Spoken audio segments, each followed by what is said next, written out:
Hi there, Erin from Crafts Everywhere. Today I'm going to show you how I make the loop closures for toggle buttons. So you need toggles to start with. I got mine on Etsy a million years ago, but you can get them on Amazon or in craft stores. Usually they come in packs of either 6 or 10, something like that. And I think I used 6 on my vest. So what I do is take some whatever yarn you want. My pattern is written all in super bulky, but that won't fit through very well or look very nice, and so I'm using just worsted weight that matches. And so you just leave a little bit of a tail here and then make a slip knot. And now I'm going to be chaining 6.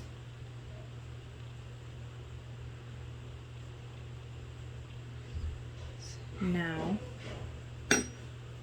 take that tail and thread it through, and now you're going to be putting it through both sides of the toggle,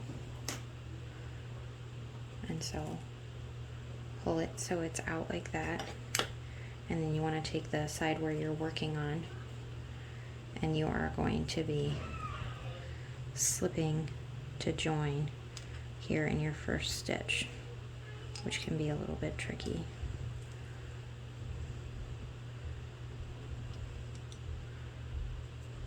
There we go. All right.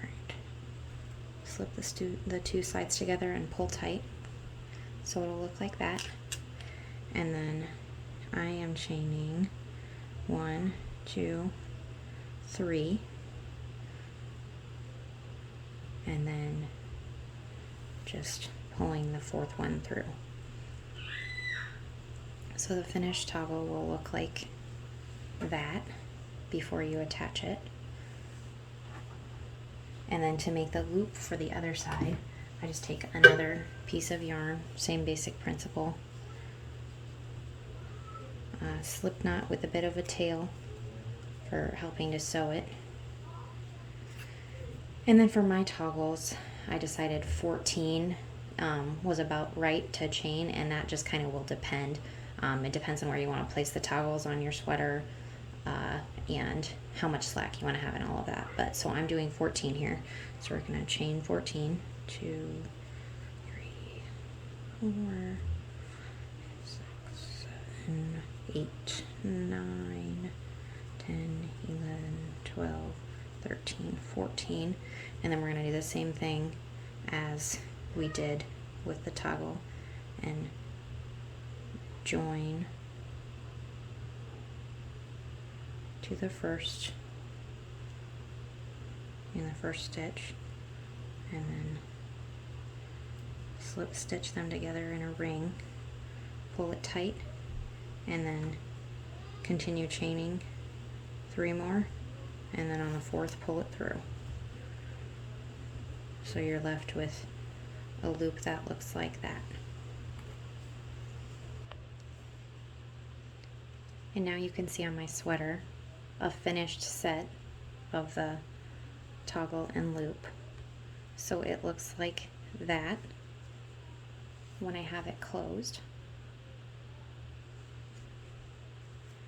And so what I did for placement on these toggles is I wanted them to fall basically in the center, and then they're every 2 inches apart. So I started with the bottom one and then measured up for each one of these, and then so you can see the chain is sewn on here in between the ribbing, so that way they flap around like toggles do, but they've got a good anchor here in the ribbing. And so I need to add the top one here, and I already marked where I need to add it at. So just thread your needle through the long tail, not the one here. This one you'll use to help kind of anchor it right here, but start with the long tail and then then I'm going to be placing it here. And I got the placement for each of them by just sewing into right where the ribbing meets the body.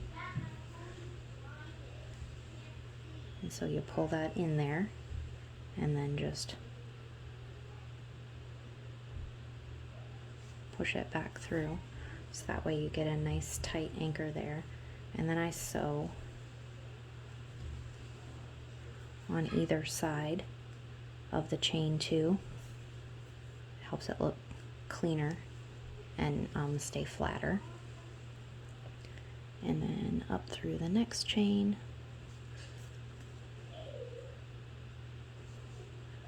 To either side again.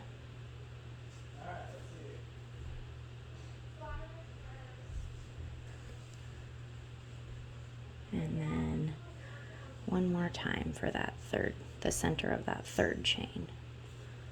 And go up through the center and then through each side.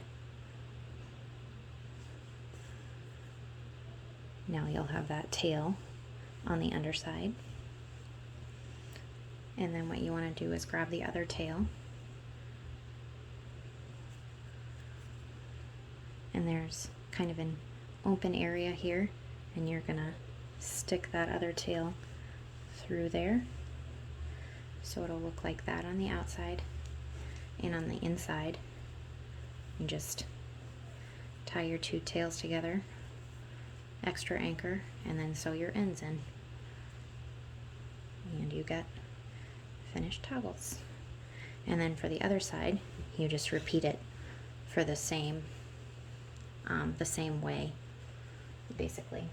So you grab one of your loops, and then I need to count up the rows. So this is the third, fourth, fifth, sixth, seventh. We're in the eighth here. So 3, 4, 5, 6, 7, 8, and make sure they match up before you commit. And then it's the same. I'm making sure my chain is facing right side up, and then oops, better make sure I count that again. 3, 4, 5, 6, 7, 8. Yep. So I don't mess this up. Okay, and then it's the same thing. You're going in by the body there, and then out again through the chain. Gives it a nice sturdy anchor, and then on either side again, just like you did for the toggle portion.